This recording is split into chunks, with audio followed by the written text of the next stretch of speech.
Yeah. So, good morning, everyone.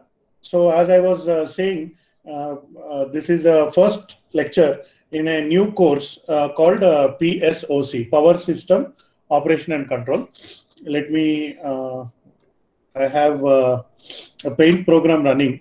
So, I'll be just, I don't have any slides. In fact, sometimes, the slides will be kind of distracting. Uh, so, I thought I will present in the form of uh, a handwritten kind of thing on the screen.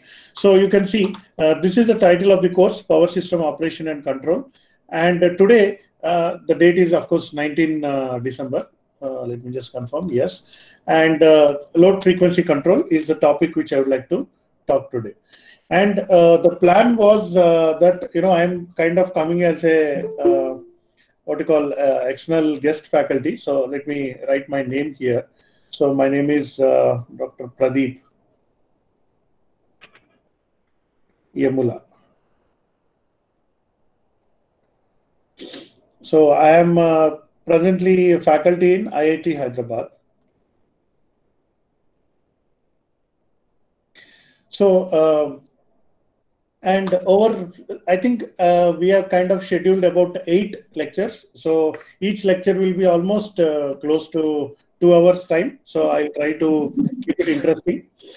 And one by one, we will be taking some of the important topics of this power system operation and control. So one thing, it's also called PSOC, as you may be aware. Okay, so this is the short form of the course. So one thing you may be aware that I would like to cover this subject from the conceptual point of view and not the exam point of view. So that also I'll just say concepts. I'll say yes, and then exams. Now, exams also it will be useful, but then you will have to figure out how these concepts you will apply and incorporate into writing your exams. So, and today, as I mentioned, this topic load frequency control, but eventually I'll cover. So it may happen if you compare with your syllabus of this particular course, which will happen sometime in your BTech curriculum. Some of the topics I may leave out, and some of the topics I may cover a little bit more depth and extra. So, so don't listen to my lectures from the perspective of exams. Listen to my lectures from the perspective of understanding the concept and understanding the subject. In fact, the subject of power systems is very interesting, and very beautiful concepts and ideas are already there. So let's, with that brief introduction, let's move forward. So before I move forward again, I would like to once again confirm you're able to see the screen properly. Whatever I'm writing, you're able to understand. You're able to see the screen, everything. Yes, sir. Yes, sir. Okay, so good. So if you keep saying yes and no, I'll at least know that people are following. And I will also try to keep this more interactive. Sometimes I'll ask questions, and let's see what you'll get time to work it out, and then answer these things in the discussion and all. And I would also like to at this stage mention that as I mentioned my name. So with this name, if you search on YouTube, you will find my YouTube channel, and I have already lectures of the power system load flow and Y bus formation, Z bus formation, and all the other, some of the electric machines, DC machines, transformers, electric circuits, magnetic circuits. Even I have courses on smart grid. So many lectures I have kept on YouTube. So you can also see that. But then this is the first time I am handling a subject that is a power system operation control. So therefore, of course, I have read the subject a long time back, and but then I did not get a chance to make a videos on this. So therefore, now today I got the chance. So, and over the next 1 or 2 months, we are going to make on weekly basis a 2-hour session, and we are going to make on different topics videos like this, and it will be helpful. It will add to my YouTube channel also as a playlist. So That is the thing. Yeah. So with this, just give me a minute. I'll take out my I keep my phone in silent and things like that. So meanwhile, if you have any questions, feel free to ask the questions. Yeah. So let me see if there are any further people joining the call. Apparently no.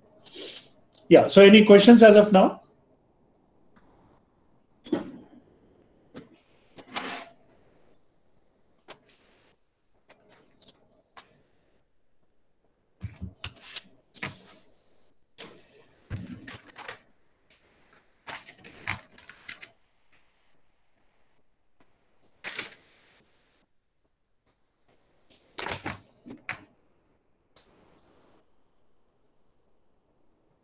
Okay. So if you don't have any questions, let me go back to this slide. Yeah. So first thing is, I would like to give a brief introduction before going into the today's topic. So I'd like to give a general introduction. So I'm just.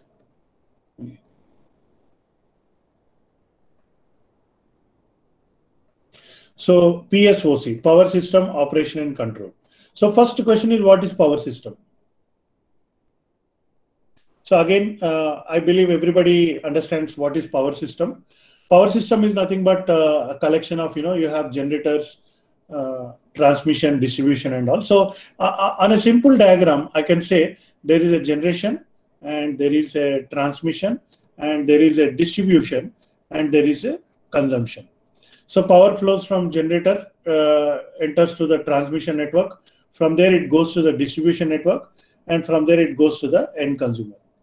So this is the traditional view of the power system. Now, what is happening in the modern latest power systems? It is kind of changing. Okay, so there is again a small g. Okay, so this is a capital G, that is the large generation plants or bulk generation plants.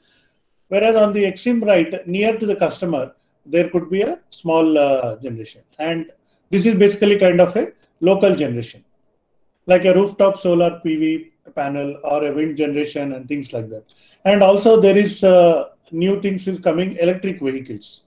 So when electric vehicles are coming, so there could be a two-way power also from these electric vehicles, or you can have a storage. So battery storage is there. Again, it can have a two-way power flow. I'm sorry. Yeah. So as a result, from the customer, the power can go towards the distribution also. So this power becomes bidirectional. It is also possible that your local consumption is let's say 2 kilowatts and your local generation is 5 kilowatts. So additional 3 kilowatt you can sell back to the distribution company. So it is also possible. Similarly, like this also it is possible. And of course, here anyway you are generating, so it is like this. So meanwhile, in the neighboring region, there is one more transmission, there is one more distribution, and there are a bunch of more. See, when I say one, see, it is not just one consumer. It is basically lakhs and lakhs of consumers. And the same kind of story repeats here and here also.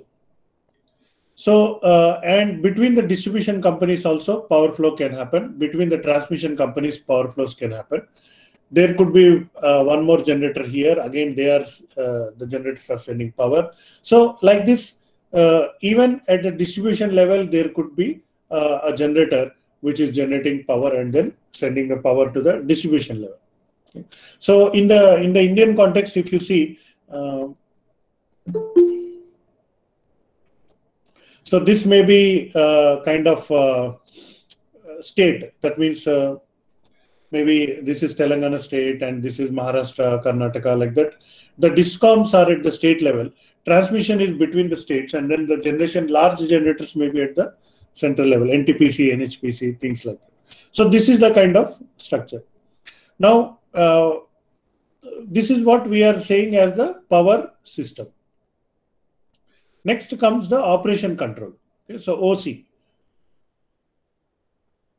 operation and control. So can anybody say what is the meaning of operation in this? Why this word operation being used here?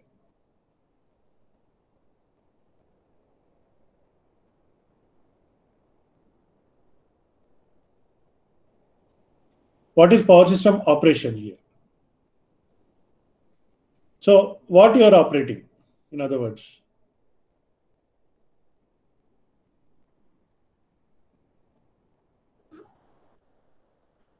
Anybody?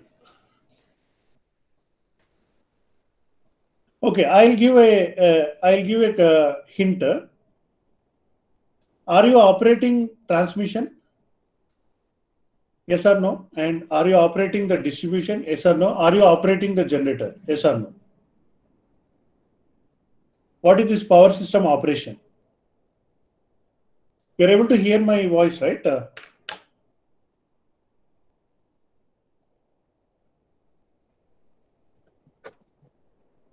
What is the meaning of operation? What kind of operations you can do? Shavika, speak out. Shavika, tell. And others, Rachana, tell.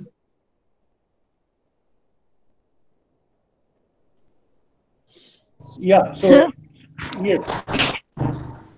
sir, generation and transmission.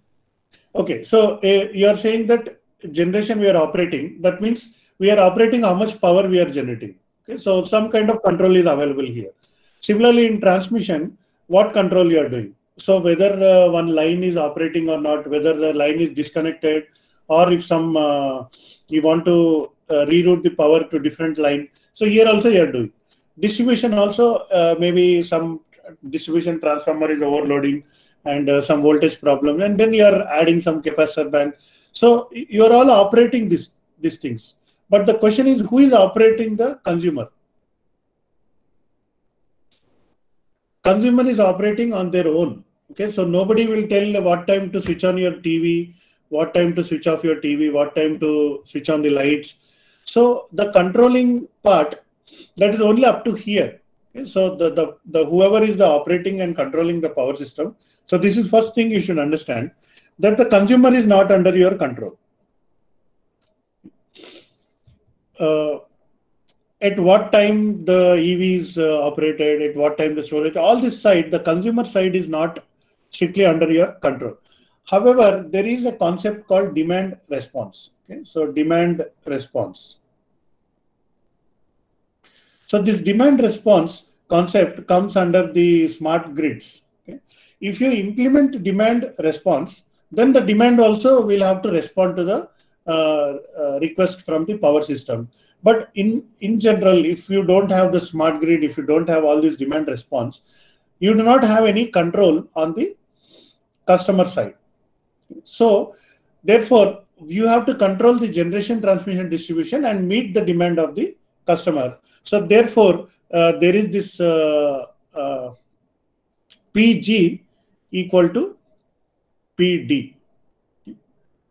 Whatever is your demand, that demand you have to meet by generating the power. Okay? Of course, here I am ignoring or neglecting the losses, but demand will decide the generation.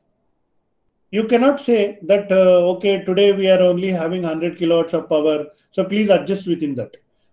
Of course, in that case, you go for power cut and all these things, but that is not the proper engineering solution. The best solution is you need to have sufficient generation, which will be going as per the demand. Okay, so in other words, generation is following the demand.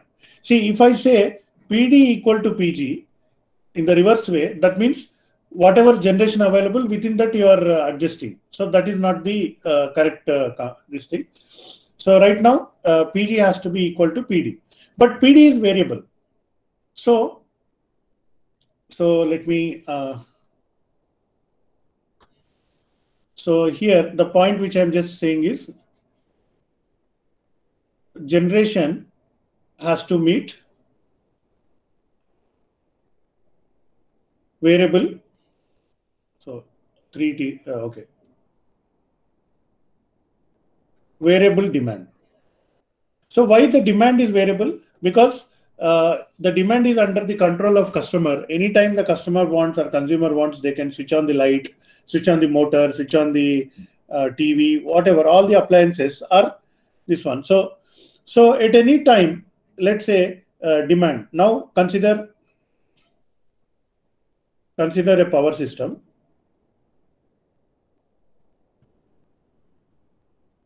And in the early morning, the power demand is very less. Okay, so let's say it is only 200 megawatt. Okay, of course, I said it is very less, but comparatively, I'm saying. Now, therefore, to meet that, your power generation should also be 200 megawatt. In reality, it will be slightly more than 200 megawatt to account for the losses, but like that.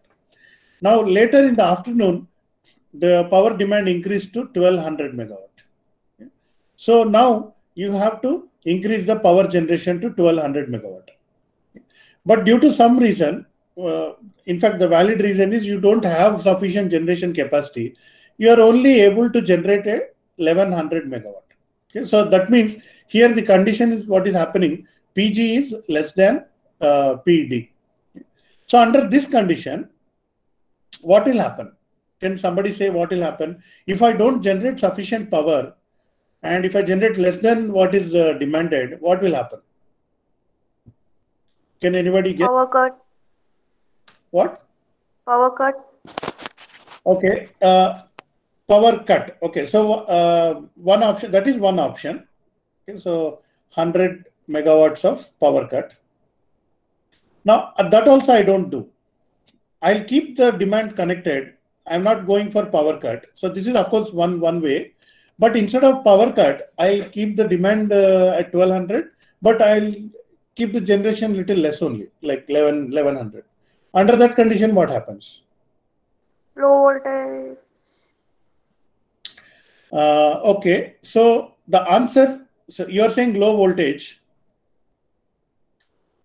So strictly, this is not the answer. The answer is low frequency. So frequency of the grid will reduce. Okay. So what is the normal frequency? Anybody knows? 50 hertz. Yeah, good. So the normal frequency is 50 hertz. So when this condition happens, it leads to low frequency. Do you know what is QG and QD? What is reactive power? Yes, reactive power. Okay. Just like active power, there is reactive power also flowing into the grid. So when the reactive generation is less than the reactive demand, then it will create low voltage. Okay. So let me say voltage is related to reactive power and frequency is related to active power. Okay. So whenever the power deficit is there, that means lesser generation is there, frequency. So these are like proportional. So when more Q is there, voltages will increase, and with less Q is there, voltages will decrease. Similarly, when more P is there, frequency will increase. When more less P is there, then frequency will decrease. Okay. So less P, not in the sense of in the morning the power is less earlier, which I mentioned, because when as I again said, your PG has to follows PD. So your generation has to follow the demand. Okay. So what happens if the frequency has reduced? What is the problem? So what? Let the frequency reduce. What will be the problem? Flickering of bulbs. No. Flickering of bulbs, again, something related to voltages. The flicker happens due to voltage. Time period. So what happens if frequency reduces? Time period increases. So, okay. So frequency reduces, time period increases. So that's another, I mean, you're Slow response.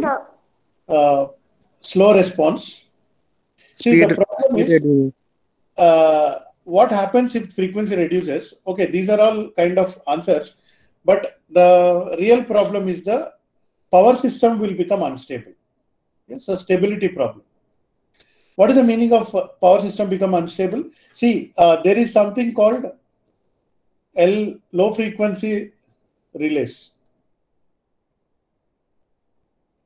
So there is a generator.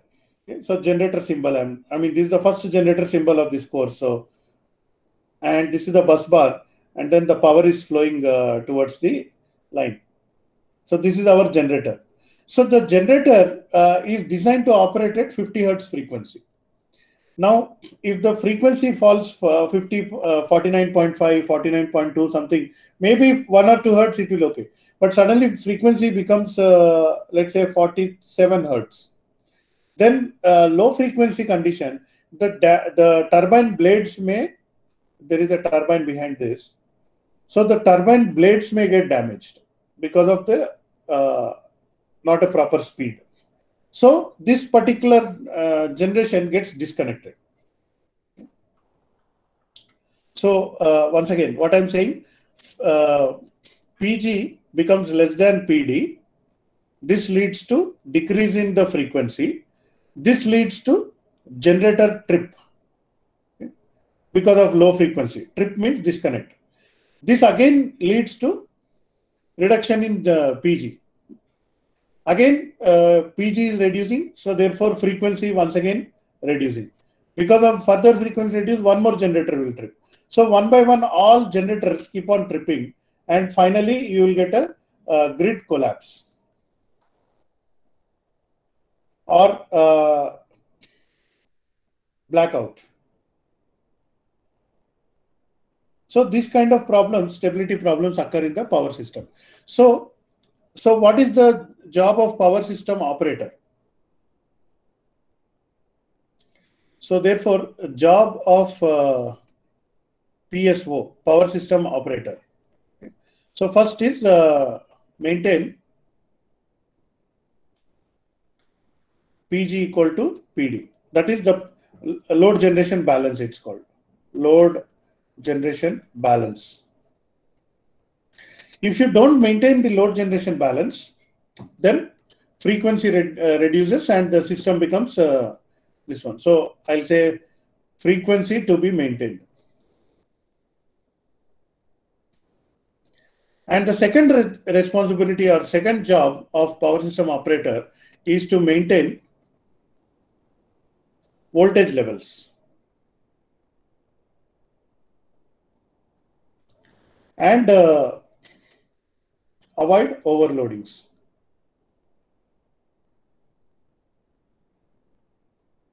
So how to avoid overloading? Let's say you have two transmission lines. One of the transmission line capacity only 500 megawatt, but it is carrying 700 megawatt. So it is overloaded. So if you leave it like that for some more time, it may get overheated and it may get disconnected. Similarly, transformer.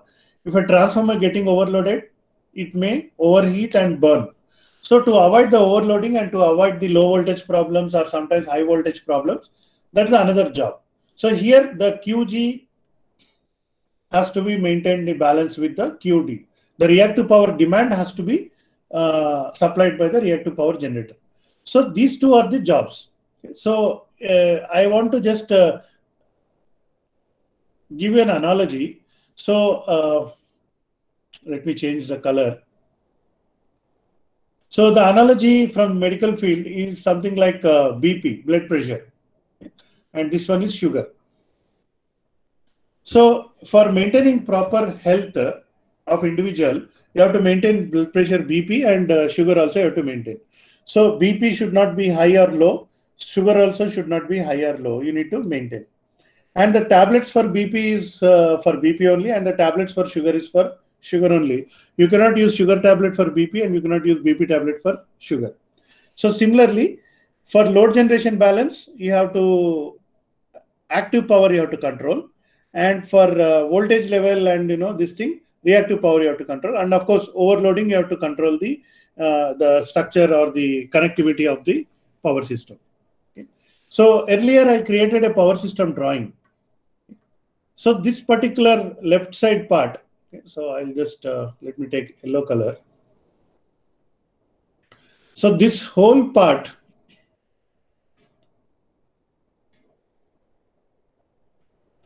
comes under power system operation control. You are controlling the generation, transmission, distribution, everything on this side so that you are able to meet the customer's needs or consumer's need. Okay? But again, I mentioned this is the traditional power system, but modern power system, if we say smart grids and all demand response, then even the consumer also coming under the control aspect, but that we can worry about later. So right now we can worry about this part. So any other, like any questions up till here? One term I would like to say before we move forward. So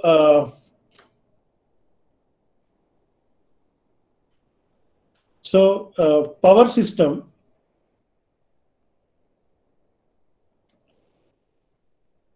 is in steady state, or you can also say should be in. So either power system is in steady state or it should be in steady state. But what does steady state mean? What does steady state mean? Steady state mean that the delta F equal to 0. That means change in frequency is 0. The actual frequency itself need not be exactly 50 hertz. So let's say 50.1 frequency is there. But as long as it is maintaining stable, we can say it is steady state. Another point for the steady state is that voltages are in range. So that means are in safe range. Okay? That means, let's say if the voltage is, I'll use 1 per unit. Okay? 1 per unit means 100%. So it can go maybe 5% less or 5% more. So that means 0.95 to 1.05. Like that, I can define a range. Of course, from place to place, this range also varies. But as long as this thing, voltages are maintained, frequency changes are maintained, and the overloadings are not there, then we say power system is in steady state. Yeah. So up till here, any questions anybody has?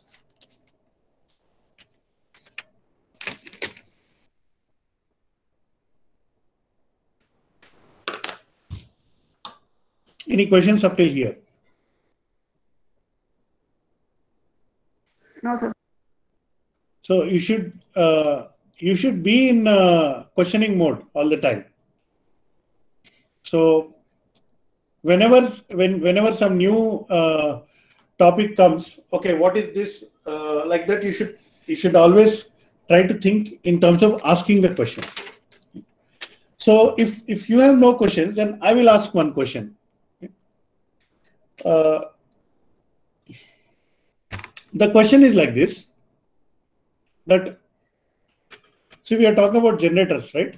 So how many generators are there in India, and where are the generators in India? So since we are from India, we are talking about that. So, but the same thing applies for other places also. So, what is G? That is generations. Okay? So what is how much capacity and all this thing? How do we know this information? Suppose today I want to know how much is the generation. Similarly, what is this T? How much is the transmission capacity I have? What are the distribution companies I have? How many consumers I have? I would like to know some general information about, how much of the renewable energy do we have? All this, I want to know about some kind of statistics. So what do you do? Where do you go? Does anybody know what is the generation capacity in India?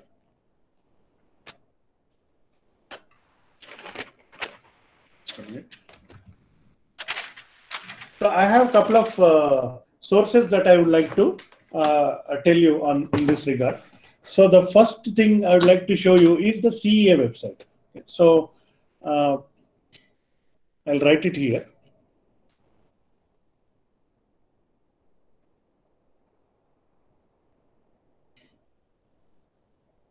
Oh, I'm sorry. I still have to get used to this. CEA. Okay, so the actual website is cea.nic.in. So what is this? CEA is Central Electricity Authority, and nic.in is the website. That is the government website. So I'll open that website. So I hope you are able to see my screen. cea.nic.in. So if you open this website, and I saw that recently this website has been upgraded. So a lot of information you can find.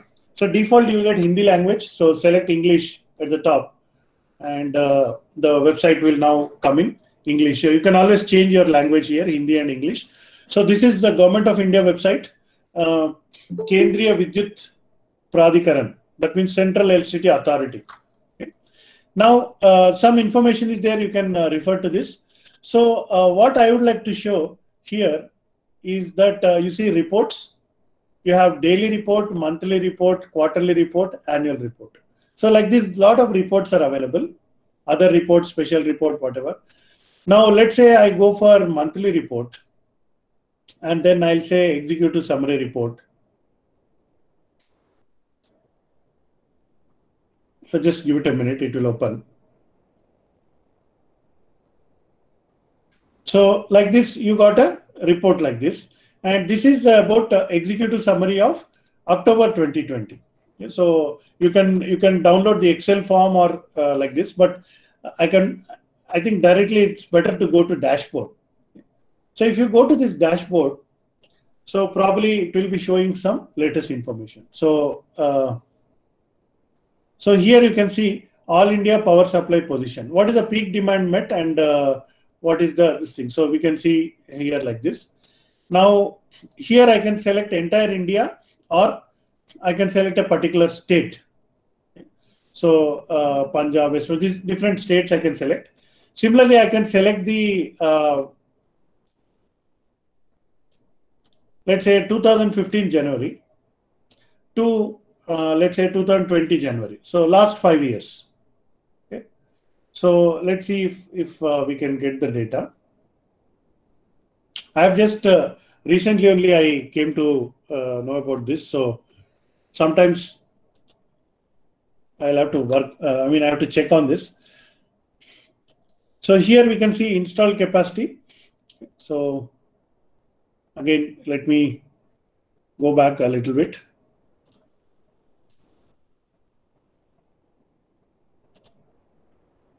Yes, so here it is working.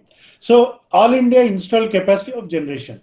Yes, so here you can see 3,49,288 in January of 2019. Then if I come to November of 2020, here you are getting some more information. So a lot of information available. Now, not only that, you can download in Excel format also. So you can download as a Excel format, and you can open this data. So I'm just showing a what you call demo, how you can do that. So in this case, monthly generation data I'm showing. So here you can see I have the data available here. So January 2019 to November 2020. What is the all India installed power generation capacity? So right now we are at 30.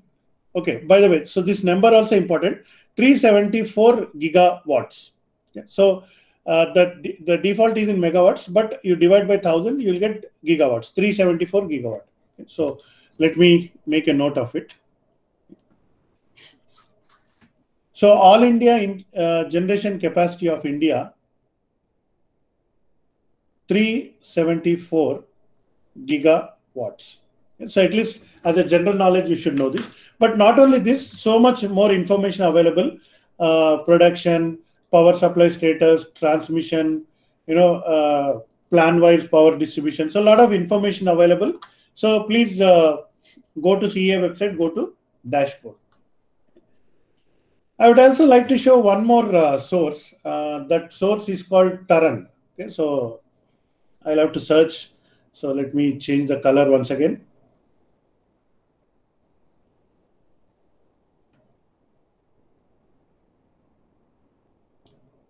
So Tarang website. Now, what is the meaning of Tarang? I think you know Tarang is a Hindi word. Tarang means signal, okay, or some kind of transmission. Okay. So that is what happens. So you go to Google and then say Tarang website, Tarang and then power system, whatever, something like this.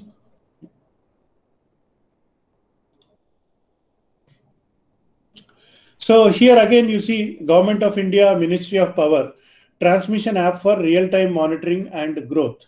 Okay.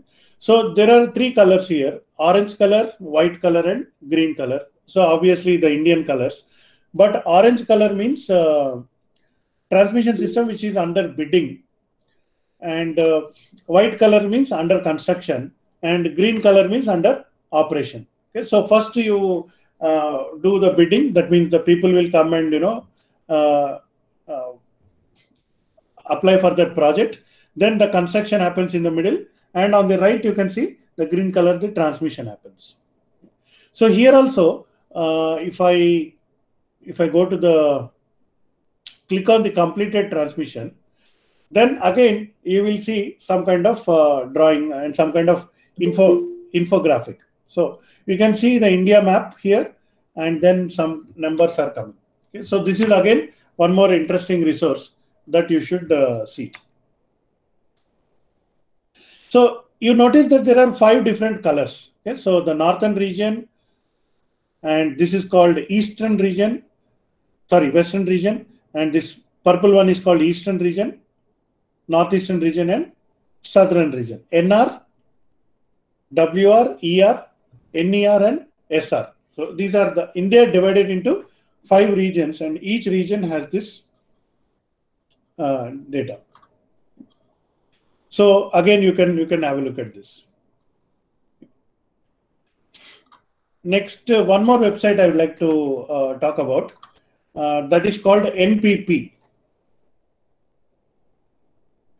npp.gov.in.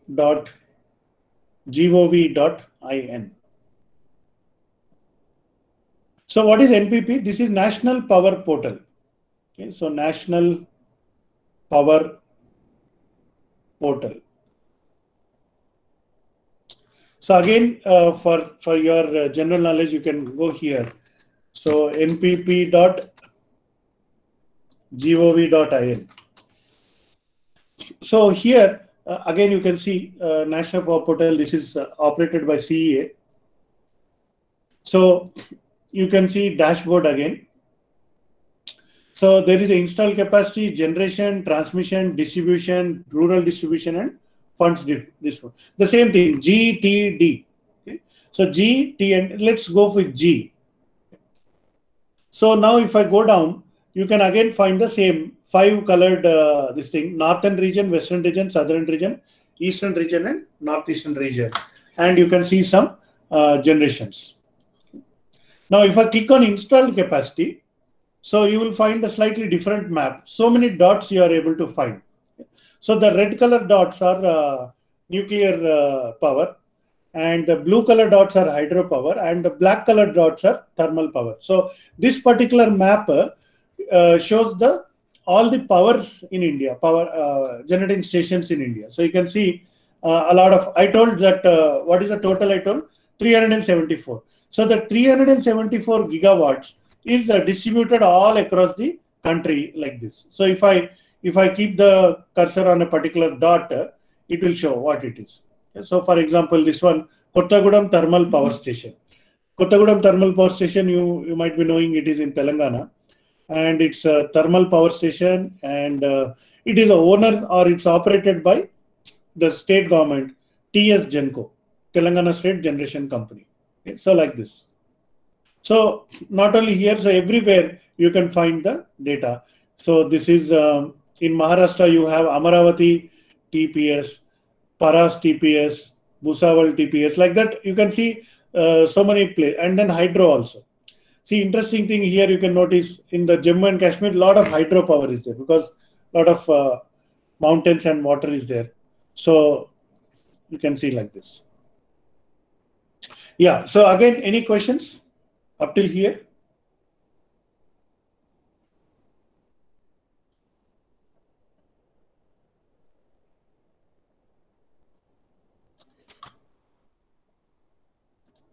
So I would like to also show one more thing. The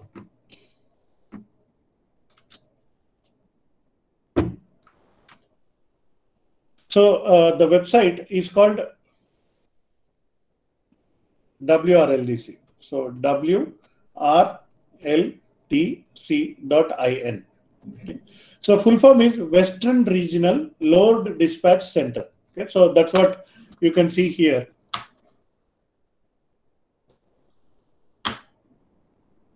So you can see Western Regional Load Dispatch Center shown here. Okay.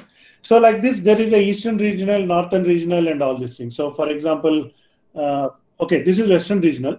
So here you can see first one point here, frequency 50.03. So right now, what is the frequency in the Western region of India? 50.03. And what is the demand of Western region of India?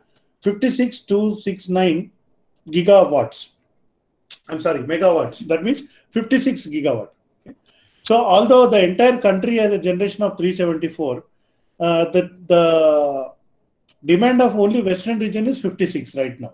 Okay. So we can get the real-time data, 19 December 1212. So this is the real-time data we are getting.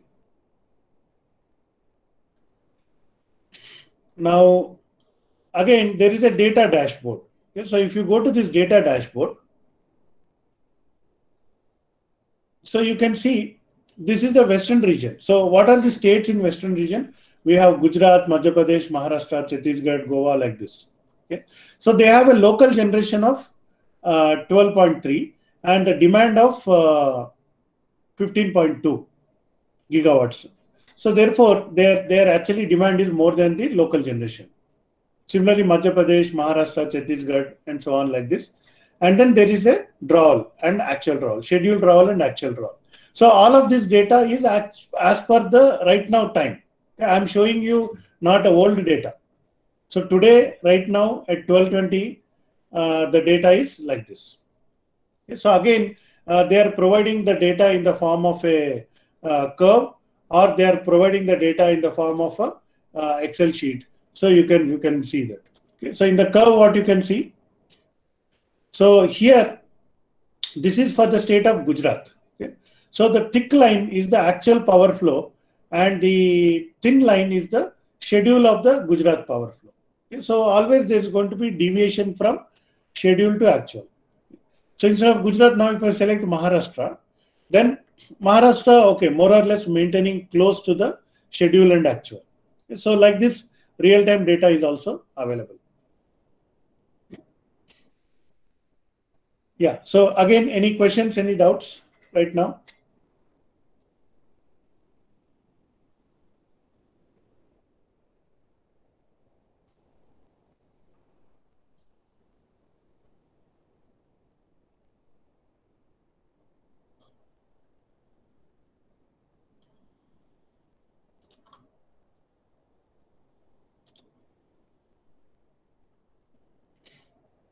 Okay. So that is about real-time data. Then you have daily reports. Then so these are all daily reports. Then you have weekly reports.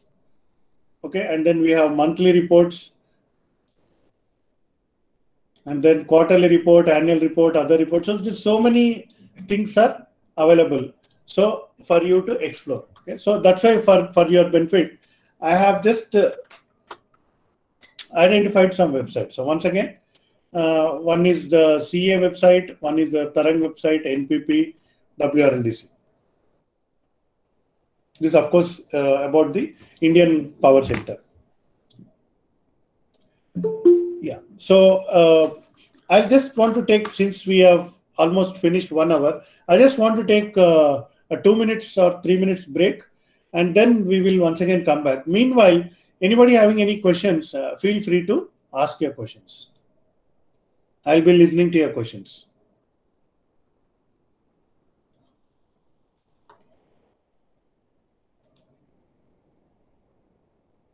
Yeah. So as I was saying, let me just take since we finished 1 hour, we'll just take 2-3 minutes break, and then we'll continue.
Yeah. So again, just hello again. We just were discussing some overall introduction. So now let's go into some of the topics that we'll be seeing.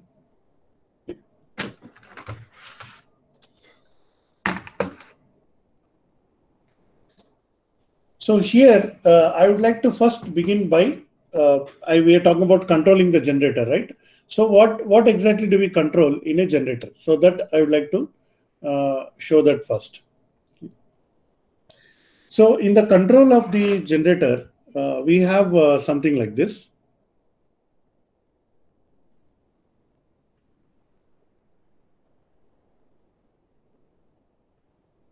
So this is T, that is the turbine. Now turbine is mechanically connected to the generator.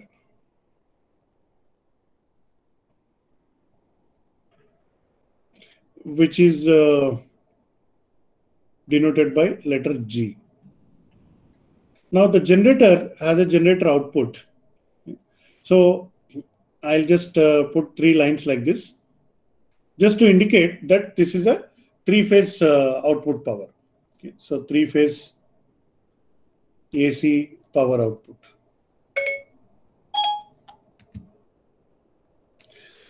Now, obviously, the input is mechanical and the output is electrical. Okay. So what is the input energy, mechanical energy? So there is some kind of a valve here. Okay. So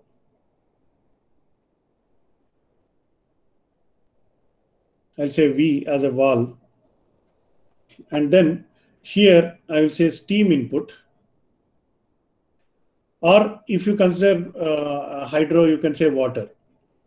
And this valve is actually kind of controlled. So if I control the valve, if I open the valve more, then more steam will enter and more mechanical input goes to the turbine. And accordingly, it will make the generator generate more. And finally, the output electrical power will be more. Now, first loop. Okay, so here the valve is there, so that means we are controlling. So here there is something called a valve controller.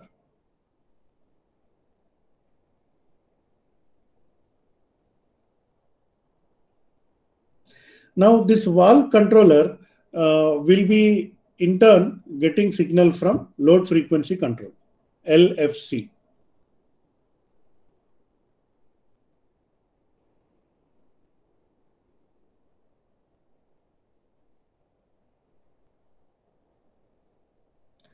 And basically we sense the frequency.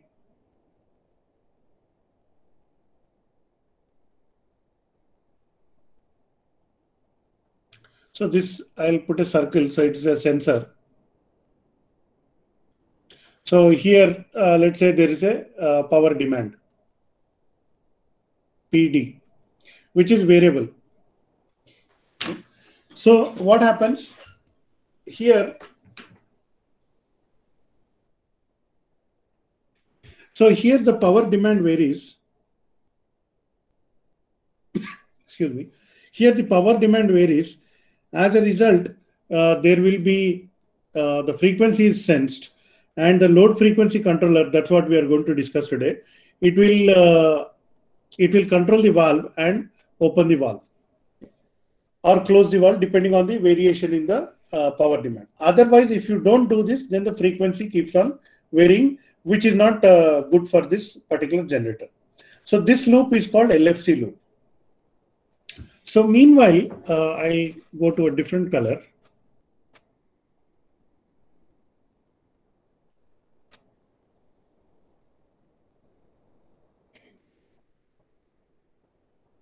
So here there is a winding. Okay. So this is nothing but the field winding of the generator. So I'll write F. And this field winding is controlled by excitation system.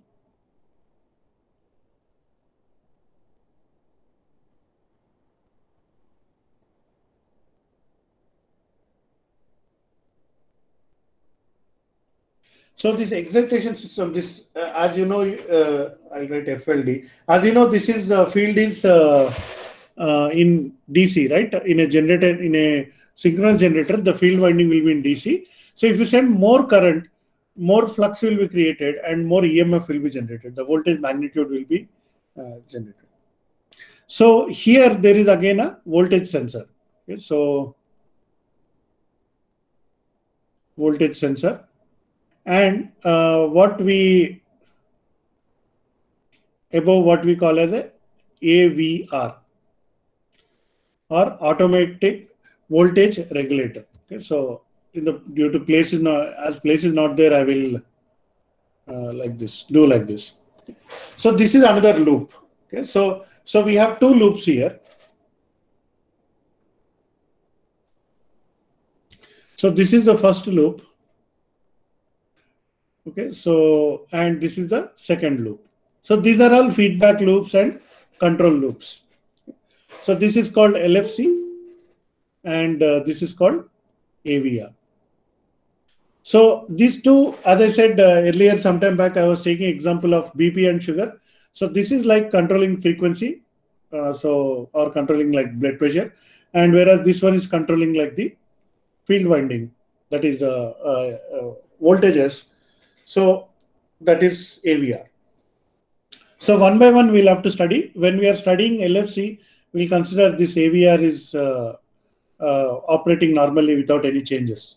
So and so on like that. Any questions on this?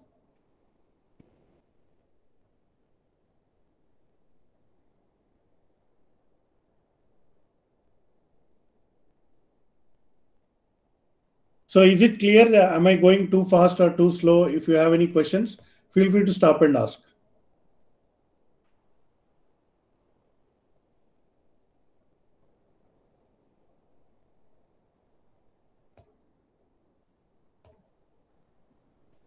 Okay, so now I want to study this. So at the beginning, I told that I'm covering this subject from the conceptual point of view. So what do I mean by that? So I mean by that, what I mean by that is today, maybe in the next 1 hour, you should be able to model this particular loop, and then you should be able to see how this load frequency control is happening. Of course, if something is left out, we'll cover in the next session, but that is our target. We'd like to completely understand this part. Okay? So completely, if you understand this part, how the turbine is working, some kind of mathematical analysis also. So with that, I will move forward. So again, as I'm saying, feel free to stop me if you have any doubt. If you ask then and there, if it gets cleared, then it will be better. So for that, first let us begin by modeling the generator. So I'm sorry. So I'll say generator model.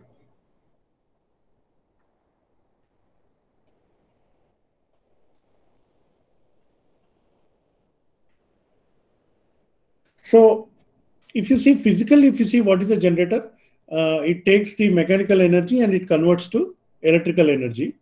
So that generator has some kind of a kinetic energy. Okay. So mechanical energy, there is some kind of a rotating mass and it goes to electrical energy.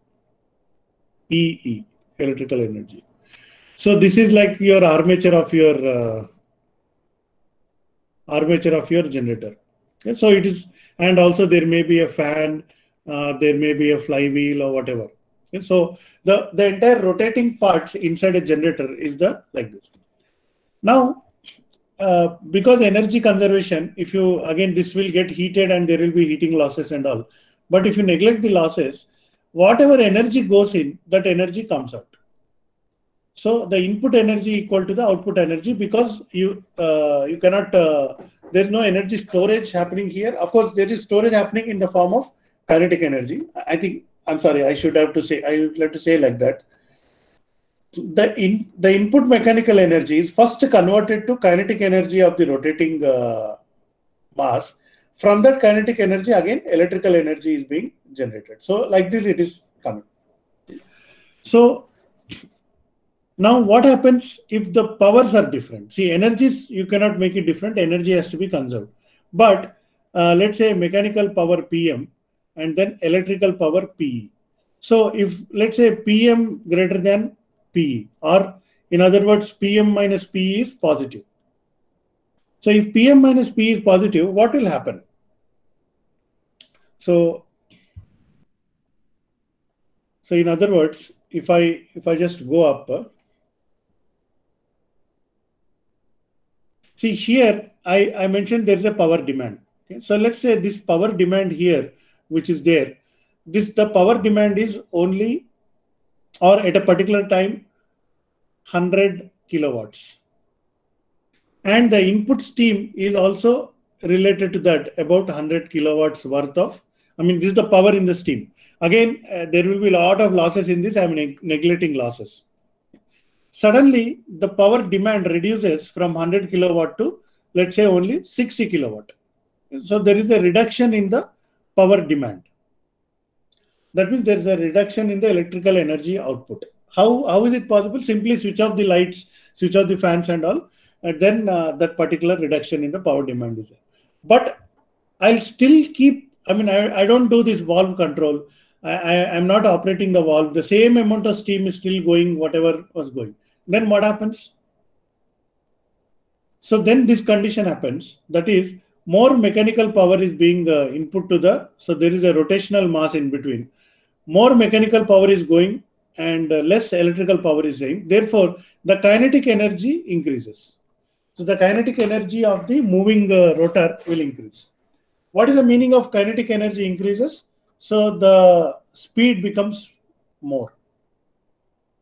Speed increases or the rotation increases. And as you know, if the speed increases, that means the frequency increases. Because what is F? 2 pi F is omega, where omega is your angular velocity and F is the frequency. So if omega increases, that is more faster it rotates, then the frequency also increases. Now what we have to do, we have understood the situation. There is a sensor placed here, frequency is increasing. Now because that frequency is increasing, this load frequency control should control the valve and maybe tighten the valve and allow only less amount of steam to go, steam about 60 kilowatt worth it of steam to enter. Then the input energy, output energy are now same constant. So therefore the kinetic energy will also remain constant and the frequency will be stabilized. So that is the thing. So sometimes more demand. So instead of the power demand going from 100 to 60, it may go from 100 to 150 kilowatts. Suddenly a new particular demand has increased. So if a new demand is increased, then your frequency will fall. Why the frequency will fall? Because still 100 kilowatt amount of steam is only going, but the power is taken more. So in that case, the energy is extracted from the rotating mass. Therefore, the frequency will reduce. So mathematically, how you represent that? Mathematically, how we represent is like this.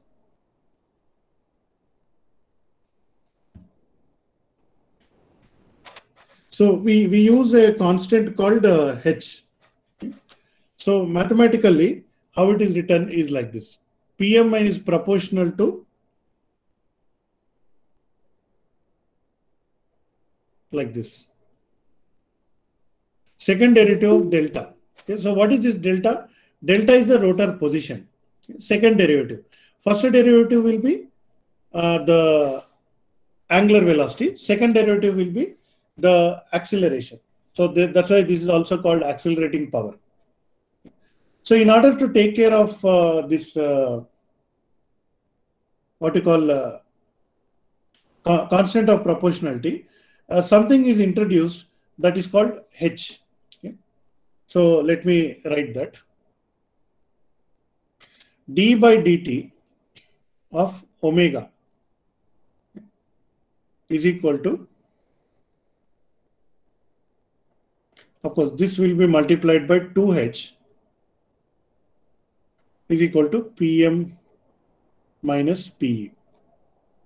So what is the change I have done from this one? So this same, it is coming PM minus PE. The proportionality replaced with equal to sign. But because proportionality equal to equation sign, a constant has been introduced. So H is called the inertia constant of the machine. And now the delta is removed, replaced with omega. Omega means the angular velocity. So this is the angular position. This is the angular velocity. So position to velocity, one differentiation I can remove. Now there is something called linearization. Okay, so why? Because we want to do some linear analysis, I will do linear analysis. So instead of talking about PM, I will talk about change in PM. So delta PM minus delta PE. So that is equal to d by dt of delta W. And of course, this is a constant. So it will remain constant, 2 of H. So the same thing, I can take it into control system domain. So then it will become a, like a, this omega will become a capital. So I just want to keep that omega on this side.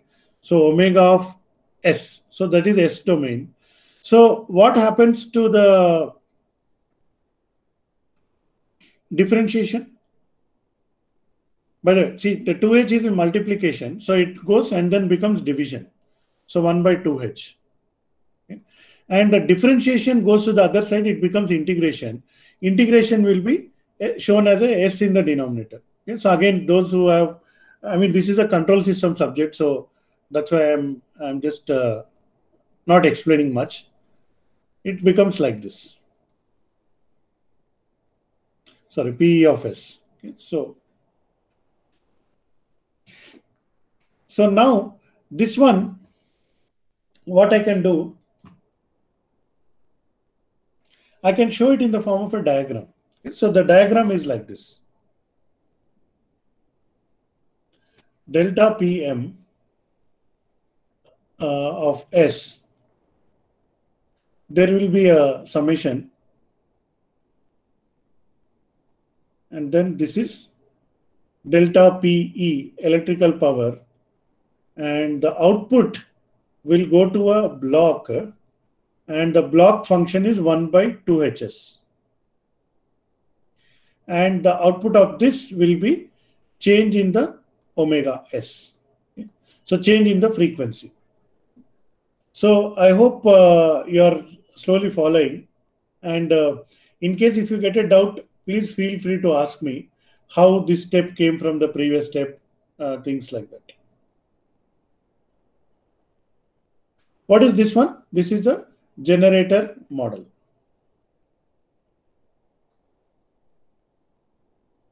Okay, so I'll pause here. Any questions you have on this?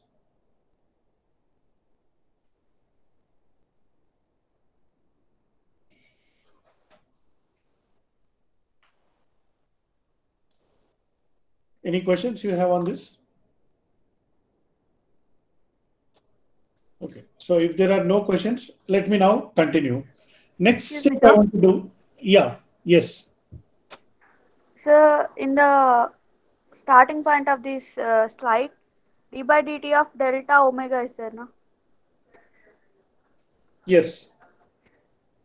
So delta and d by dt is both are same, no? So yes, so here if you see, there is one d by omega. So I am introducing a delta nu on the here. Therefore, on the left side also I am introducing two more deltas. Yes, delta and d both are same, but both are there. That is the difference. See, in this particular step, I am interested in actual PM in per unit and actual PE. But in this particular step, I am only interested in the deviation in the PM and deviation in the PE, not the actual PM and PE. So this step is required because we are linearizing the system. So at the time of linearization of the system, you will introduce this delta symbol. So like that, from here to here. By the way, so if I go back to that earlier diagram, so I'll use green color now. So maybe this will get a little bit spoiled. So this part, I'm sorry, green color.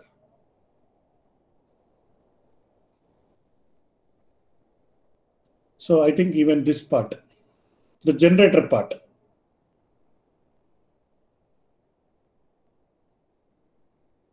So this part we completed. So what we have done, I got a small model, so which I kept this box. This is the model for the generation. Okay, so generation model. Next, if I go up again, so there is a load here, right? On the side here, there is a load. So I want to incorporate the load model also along with the generator model. How to do that? So that's what I will now discuss.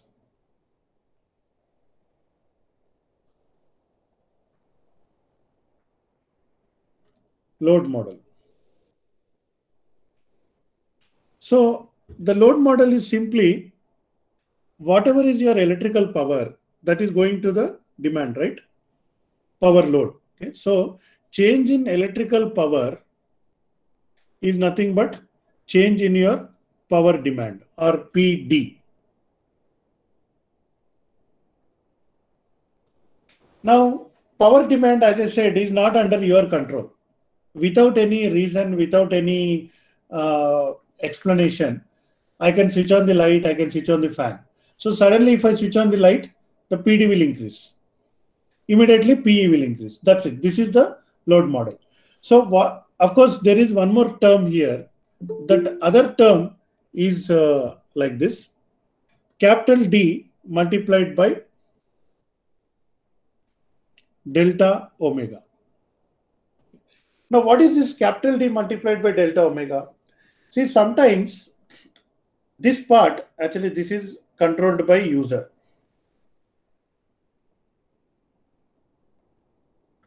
Controlled by user. Whereas this part, demand variation due to variation in supply. Variation in supply frequency.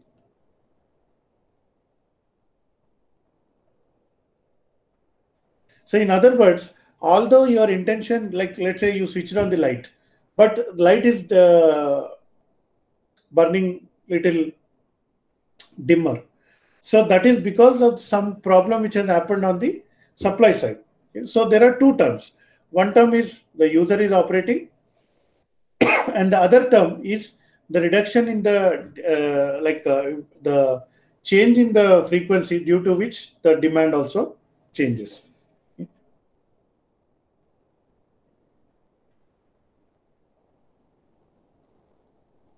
Just a minute. So now, how do we model this? Okay.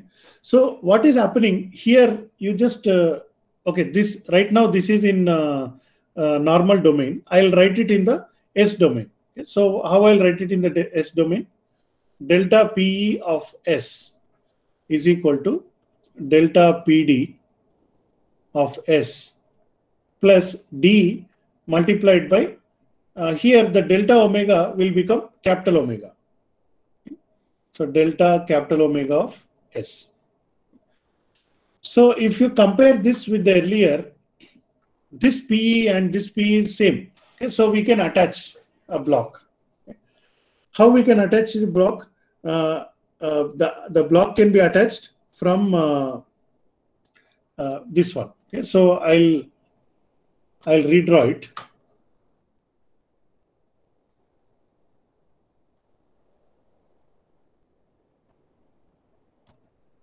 So now I have a different this thing.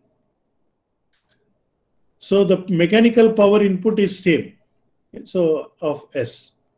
So here in the place of PE, I will write D, and from the top I will write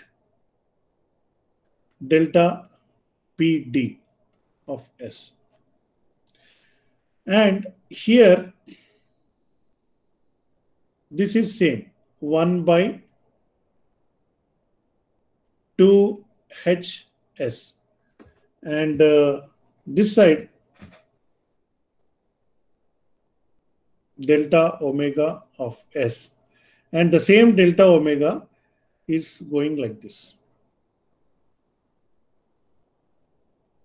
Okay, so here I have to give minus sign because the mechanical power we are considering as positive. From that, the demand is negative, and from that also this demand is also negative. So therefore, this is the effective what you call the accelerating power, which will be undergoing this function, and then finally I'll get the change in this thing. So this what we are now getting is the, I'm sorry.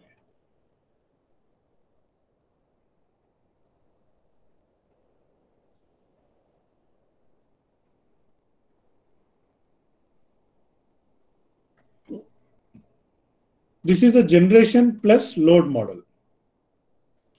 So we are slowly making some progress. Actually, we can simplify this. So the simplification, again, those who know the control system, this is a small feedback, right? So this feedback can be mathematically incorporated into the system itself. So I'll get a system like this.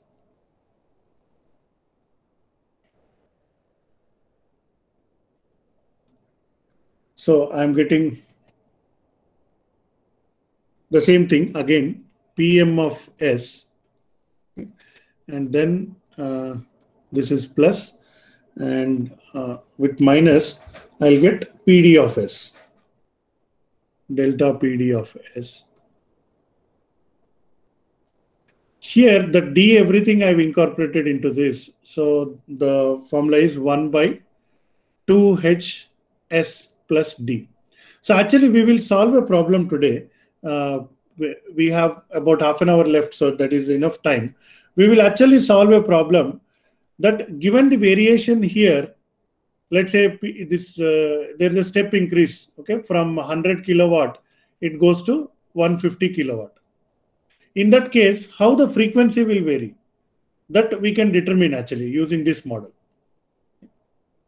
So that we will cover. Now, if I go back to my original drawing of the entire system, so what part we have covered? So we have covered this load part we have covered, and the generation. So this whole thing we have covered. Next, now I want to cover this part, the turbine. So how do we cover this turbine? So the turbine model, actually it is kind of ready-made available. It is just like a following. See, what is the work of it? Whenever there is error here, that error is corrected and then it is going there. That means the more steam is there and then less steam is required. Whatever, we are taking the correction and then we are implementing. So there is a ready-made tool for that. So that I will show here in the form of a turbine model. So again, let me write turbine model here.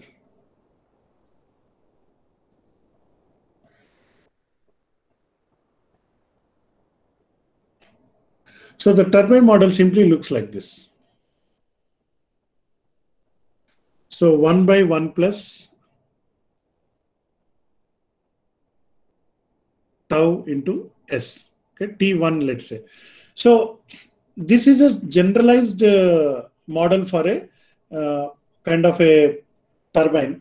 So where this T1 is the time constant of the turbine. Now the output of that will be delta PM of S, whereas the input of it is delta PPV of S. So what is delta PPV? This is the valve power, what we are giving in the valve. So again, if I go up, so I'll just mark it here. This is PM. PM is going into the generator.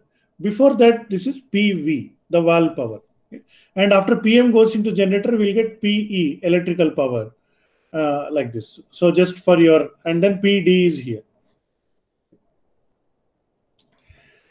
Now I want to go further back and model this also. What is this? This is the valve control. So we take the green color. The valve control I want to model. So slowly I'm building the entire model. So what is a valve control? Again, valve control is a free governor. I mean, the governor will be there. So governor means it's a device. So, okay, I think let me show the pic of it.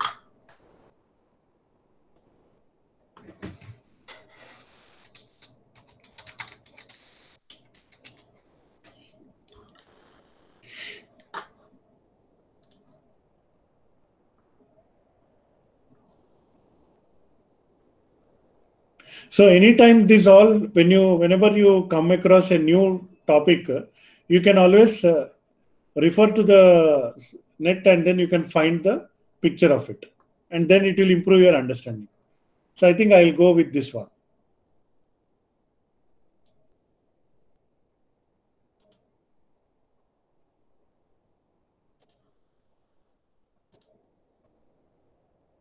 So here, can you see that in the middle of your screen, you will find two big weights. Okay, so these weights are rotating as this particular device is rotating. So when a heavy object rotates, it moves far away. Okay? So this object will move towards left side, and this object will move towards right side. That means it expands because of the centrifugal force. As a result, this down whatever equipment is connected, this will move up because if it is rotating faster, the mass moves away, and if the mass moves away, these rods pull it up, and then this moves up, and another valve is here. That valve also moves up. So whatever is the speed, depending on the proportional to the speed, these valves will move and it controls. Let me see if I have another kind of diagram.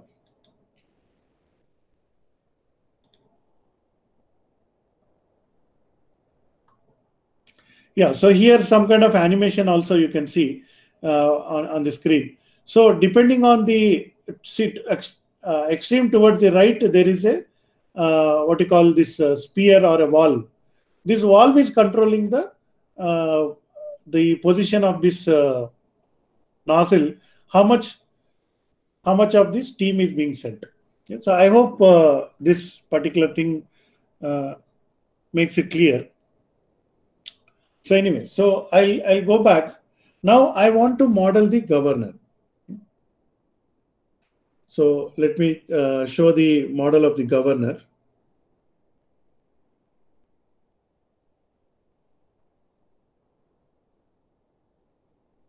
So how the governor is modeled is it will sense the omega, and according to omega it will change. Okay, so the governor model is like this. Delta PG equal to delta P ref minus 1 by R into delta omega. Now, again, you can ask, what is this? Okay, so first thing is, imagine that reference power is 0. So if your reference power is 0, simply your the governor power is nothing but some fraction of the change in frequency, and a minus sign is also there. That means if the frequency increases, then through this fraction R, the PG will have to reduce. Okay? That means when the frequency increases, what is the meaning? More generation is there, and less demand is there. Therefore, the PG will reduce. Now, coming back to this, what is PREF? See, when there is no variation in the frequency, that means when this delta omega is 0, that means the second term is 0, at the time, I want some reference power to be maintained. So this reference power is important only as long as there is no variation in the omega. The moment there is variation in the omega, that point I want to consider and then incorporate into this PG. So that is why this particular term is there. So you can change the reference power and you can also change this regulation constant R. So sometimes R is 5%, 4%, etc. It will be changing. When we do a numerical example on this, so at the time you will be able to understand further. Okay, so now I want to incorporate this model also into the particular this thing. So first, I want to write like this in S domain. Okay, so how do we write it in S domain? PG of S will be equal to delta Pref of S minus 1 by R into delta omega of S. So this is in S domain. Now, what is this PG? PG is nothing but PV, right? Because the PG and PV are kind of proportional. Whatever how much is the that is a set point for the PV. But in between, there is a mechanism, governor mechanism, which has a time constant. So what happens is the valve position is determined by the PG required, and the time constant will be there 1 plus T2 into S. Okay. So this is just a mathematical way of incorporating the time constant of the governor. So now I have this model also ready. So I think I believe all the parts are ready. So now we are able to put together the entire system. Okay, so let me just make a drawing of this. See, so from this, what I can write, delta PV of S is equal to delta Pref of S. Okay, so this whole thing will be multiplied by 1 by S. Okay, so I think instead of writing this, I'll directly draw the diagram, so which makes the sense. Okay, so what we'll do is Pref of S, that is the reference power, and I have delta PG, and I have this time delay 1 by 1 plus T2 of S, and then finally I have this delta PV of S. And here that 1 by R is there. So this 1 by R is coming all the way from that delta omega of S. Yeah, so this is needed because using this we will attach all the parts.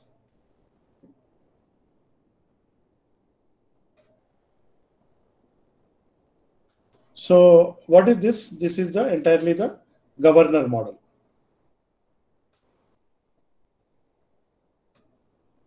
So one, I have the governor model. Okay.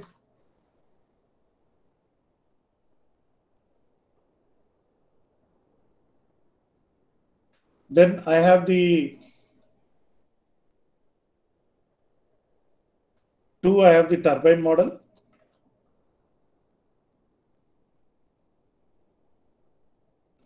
In fact, this one. And 3, I have the generation plus load model. So all pieces are there. So if I'm not able to show it on the screen properly, but if you are written down in your book, all pieces can be combined. How it can be combined? Because this PM is here, this PM is there. So this can be attached here. So like that. So let me try to do that first now here.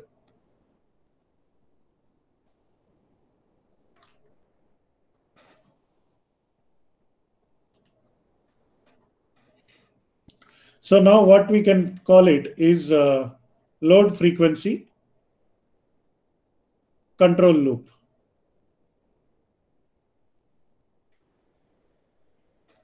So load frequency control loop looks something like this, which is the combination of all the earlier things. So first here I'll start with the extreme right. So this is 1 by 2 HS plus D. So what is this? This is a generator plus demand model. As a result, the output will be delta omega S. So this is change in the frequency. This is what we are interested in. Now, one step behind the generator and this particular load, we have the turbine. Okay, so PD. So the power demand is what the user is specifying with a minus sign. And then here the plus sign will be the turbine. Okay. So turbine model, I already explained that it's simple, 1 by 1 plus T1 of S.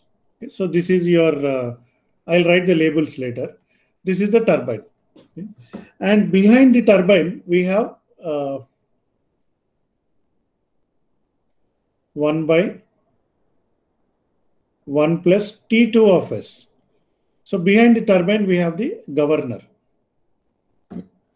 So, and here we have the input reference. Okay. So this is P ref of S. And here, remember we had that 1 by R. 1 by R is the regulation constant of that particular machine.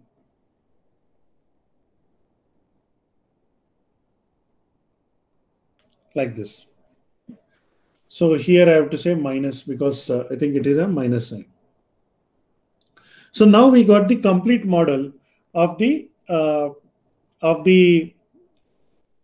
load frequency control loop of a single generator. Okay, so this is the load frequency control loop of a single generator. Okay, so let me write the names also. So this is the generator. This is the turbine. This is the governor. And this is the regulation. That is the governor regulator. And the demand is also there here. The load is also there in terms of D. And this is the actual power demand. And this is the reference power.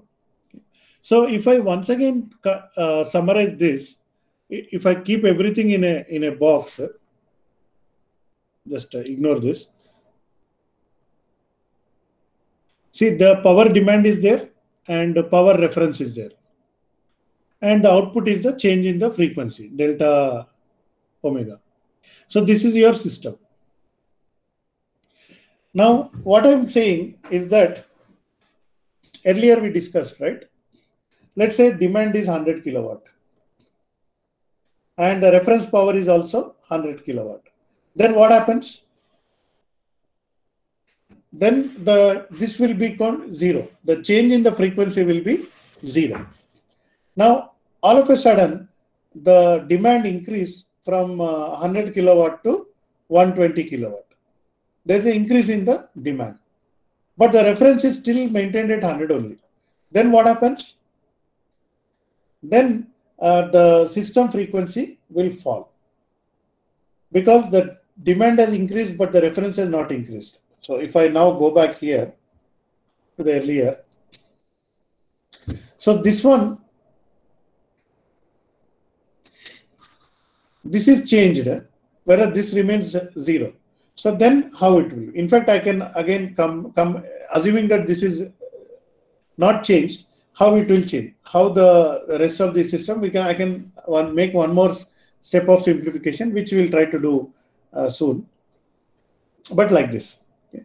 Now, at this stage, I would like to mention one point that in control system theory, if I substitute S equal to 0, then we'll get the steady state solution. Okay? So S equal to 0 means steady state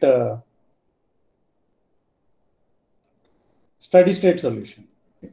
So in this whole thing, if I keep S equal to 0 here also, I can get a steady state solution. So anyway, so now I'll just again take a pause for 2 minutes, and meanwhile you also if you have any questions you can think about it and ask. I'll just take a 2 minutes because I want to prepare the problem and then come to it. So I'll take a 2 minutes break.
Okay, so we are almost at the end. So I think to wind up this, I want to do one or two numerical examples. So let's look at that numerical example.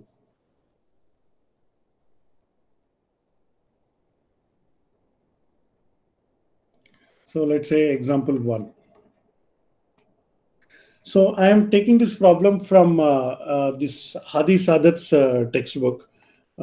So that's just for your reference. And this is problem number 12.1. Okay. So the problem goes like this. I'll describe the problem. There is an isolated power station.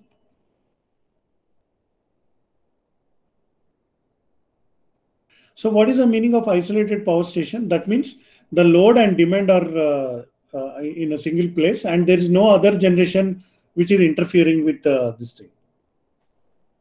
Now turbine time constant. So earlier we used T1 as a symbol for turbine time constant. It is about 0.5 seconds. That means it will take 0.5 seconds to respond this thing. And the generator time constant. Now I think this is T2 and this is T1.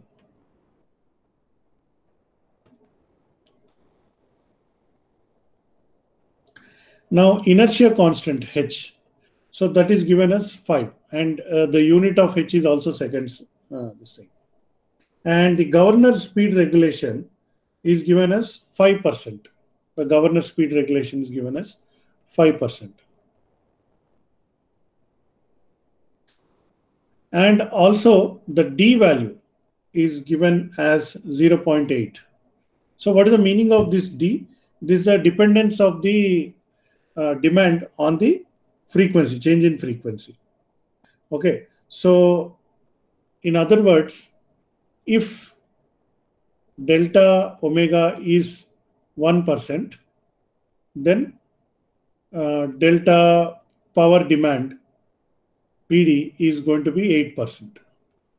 Okay, so this is the interpretation of meaning of it. Now what happened? The turbine rated output is 250 megawatt at normal frequency of 60 hertz. Okay.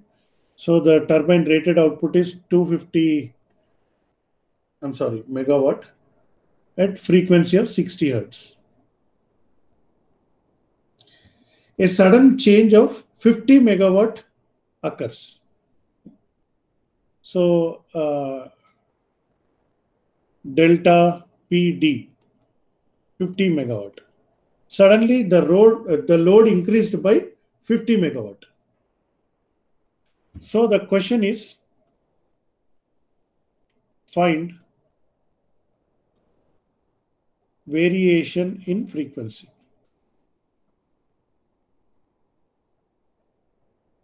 And the steady state frequency.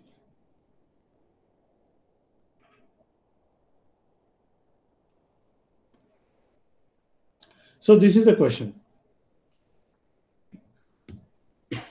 So in order to answer this question, we will utilize this diagram. So that is the whole purpose why we spend the entire class drawing this diagram, is in order to answer this particular question.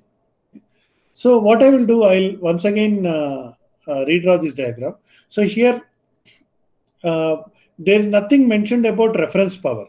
Okay, so there is no immediate change in the reference power. The question was, demand had a sudden change, so how the frequency will change? That is the question.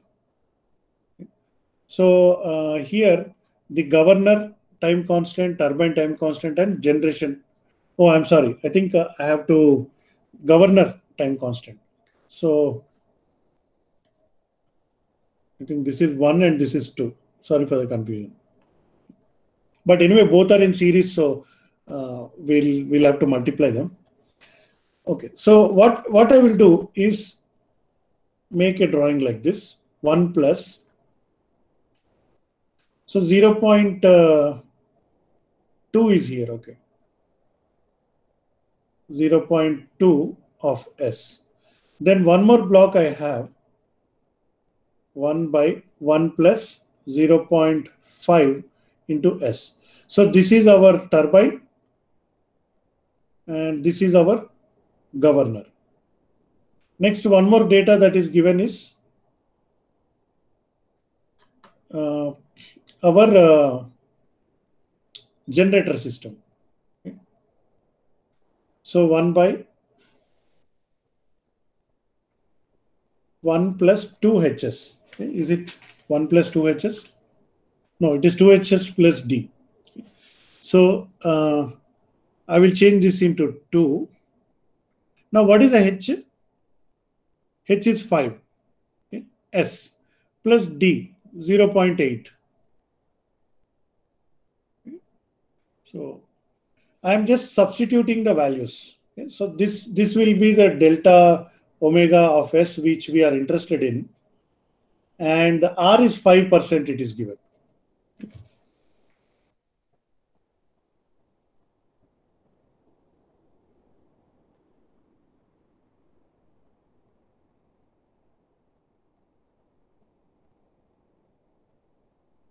So just a minute. The R is 5% here.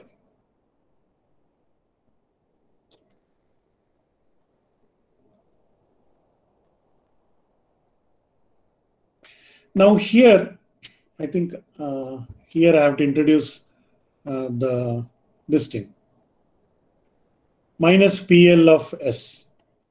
Sorry, minus PD of S. I'm using PD. So the power demand has a step increase here. So that will be minus. So that's why I put a minus there. And here the reference is not there. So I'll simply short circuit these two. Okay. So, and I'll put a minus here overall. So because there's no change in the reference, I have something like this. So these three blocks are multiplying and becoming negative feedback for this one single block. And then I'm getting the overall block like this. So again, take a minute time, have a look at it, what I have done here.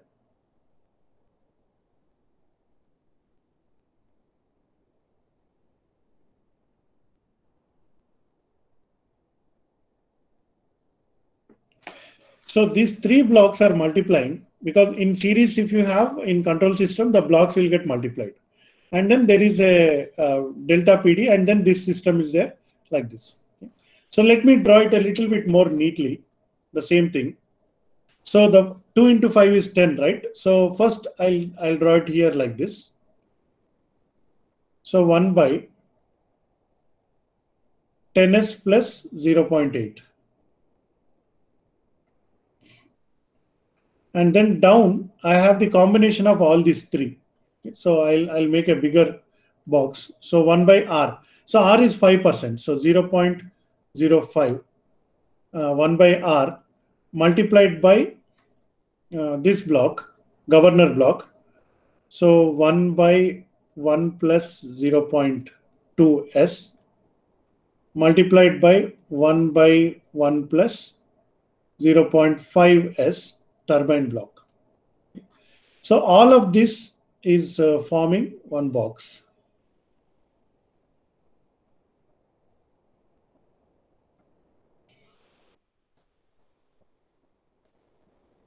So this is our delta omega S. And here, this I mentioned is a negative and goes like this. And here we have delta P D of S. So for any variation in delta P, how the frequency will vary? That is the question. And to know that, we have to solve this load frequency control loop. This is the LFC loop. Okay. Now we are almost there. Just to give me 5 minutes time because I want to solve this because we still did not solve this. How to solve this? I want to use the programming tool to solve this. It is very straightforward. So let's do that. Just give me a minute. So what I want to do is I'll open terminal.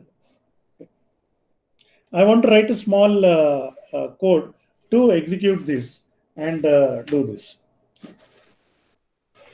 Now I'll just switch over to keyboard.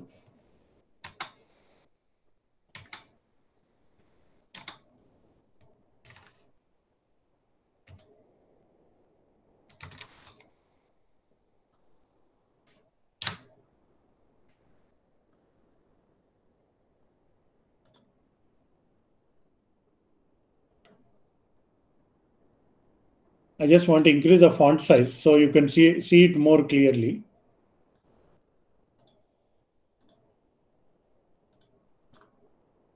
Yeah, text.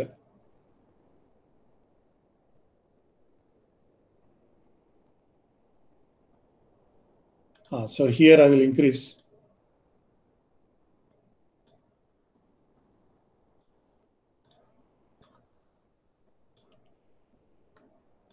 Okay, so for solving this, let me only utilize the half of the screen because that is sufficient. So here, first thing is I will type Python. Okay, so just to verify whether Python is installed or not, and you are getting this thing, so it is installed. So I'll exit from it. I'm sorry. I just want to say import control. So this is one more to just verify whether control box is there. So it is not working. See, here you got some error message. So we have to do that. So let me just. So this is the command to install the control toolbox. So actually, I should do that before itself. It's just a one-time job. But then since you also might not be having it, so I'm just seeing. I'm just showing how to install. So hopefully it will install. Just give a 1 minute time. Yeah, I think it is installed. So now I will Python and then import control. So there is no error. That means now it is working. Okay, so now let me write a small program to solve this particular this thing. So for writing a program, so I'll say mkdir PSOC CD PSOC.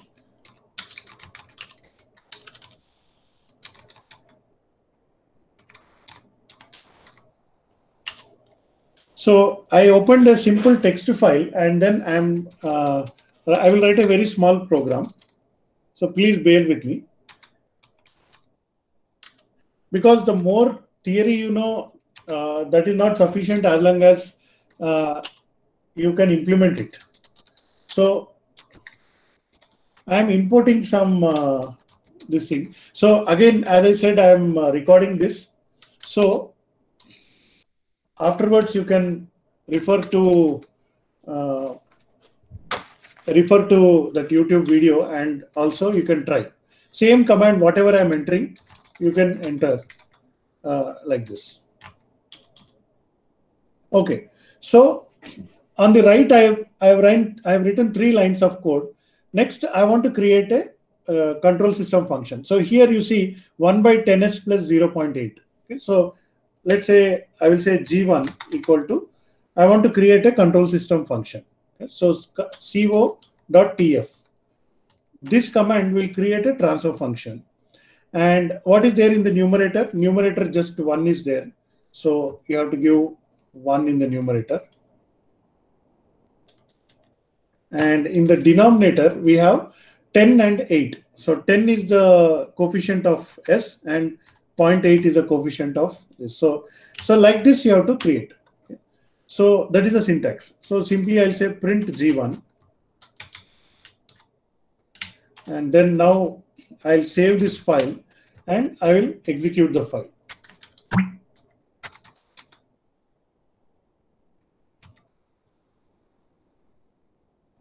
I think I forgot a comma. So here inside also you have to give a comma.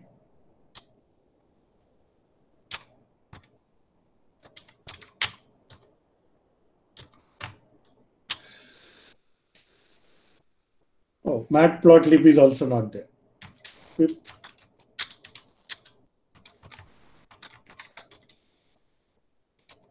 So just I have to install the that plotting thing also. Just again, bear with me for 2 more minutes. Okay. So now again I'll run.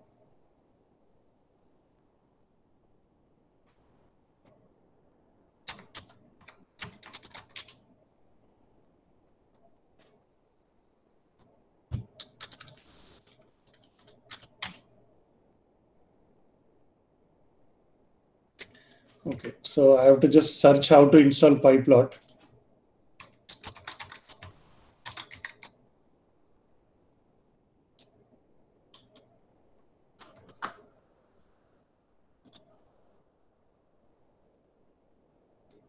Okay, so this is what I did.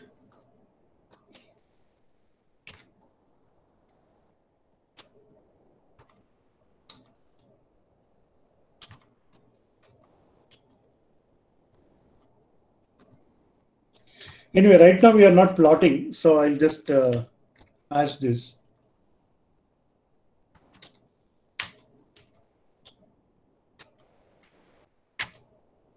So you can see 1 by 10 plus 10s plus 0.8. So here you got one function is there. Next, the other three also I will write. This is G1, G2, G3, G4. So all three I will create. Okay. So again, I'll go here. I'll copy this line.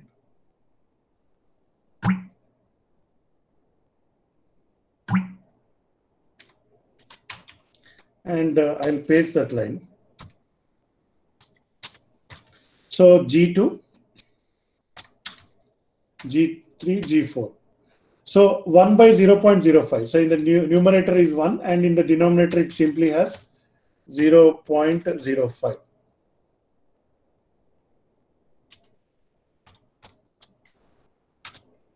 So next for G3 on the right you can see 1 by 1 plus 0.2 S. So here I'll remove this one and then first S quotation S coefficient will come. So 0.2 and 1. And in the next case 0.5 and 1. Okay. So instead of printing G1 alone,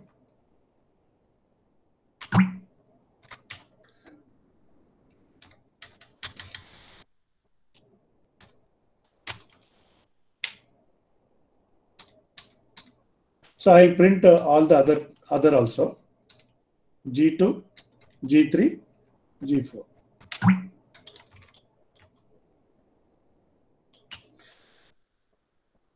So again I forgot the comma, just a minute.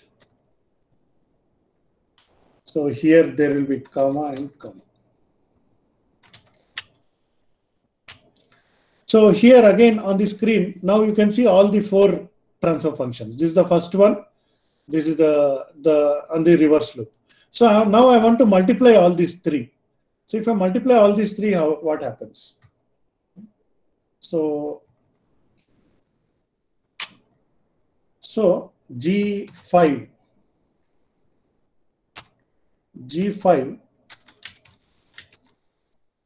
equal to, if the blocks are in series, you have to multiply. G2 multiplied by G3 multiplied by G4. And then instead of printing all this, I'll just print G5.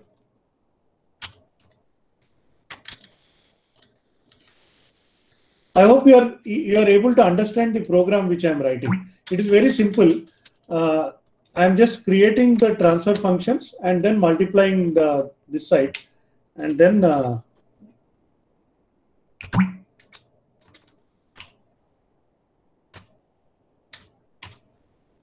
so here I am getting 1 by 0.005 into h square plus 0.035 into s plus 0.05. So this is the product of all these 3 terms, but this is in the feedback.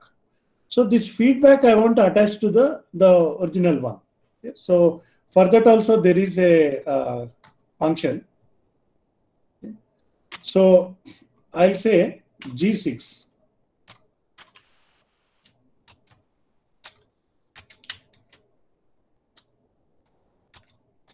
equal to,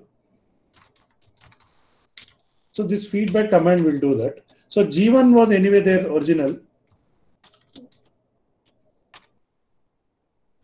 G1, I'm sorry, comma G5. So now I will print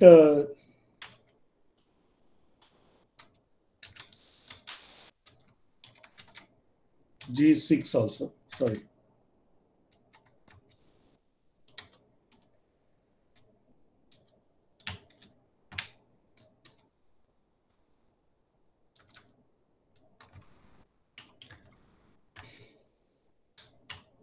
So if you see now, I got a very big transfer function. So this is the overall transfer function of the system. So that is what I solved. Okay. So let me now copy that into here, or I'll simply refer here itself. So 0.005 s square, like this, we are getting one function. I think I have a problem with matplotlib.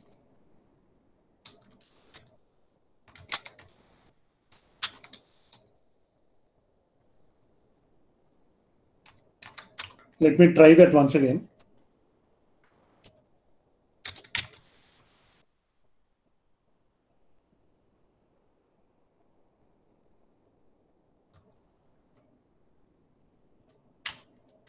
So all the preparation is over now. I just want to calculate and then plot. So just give me a minute. So again, as I said, you can, after this thing is over, you can see the commands, and same as it is, you can try. So I think, okay, so here there's a problem with installation, not the problem with the code. So I think we will pause here for today. And in the next class, I will continue with the program and I will do some example problems. Okay. So since this is not installing, I have to check it how to do that. So any questions up to here?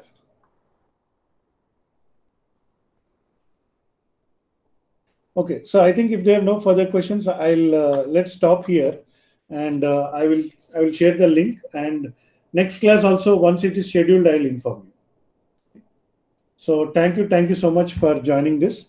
So we'll see you in the next class. Thank you, sir.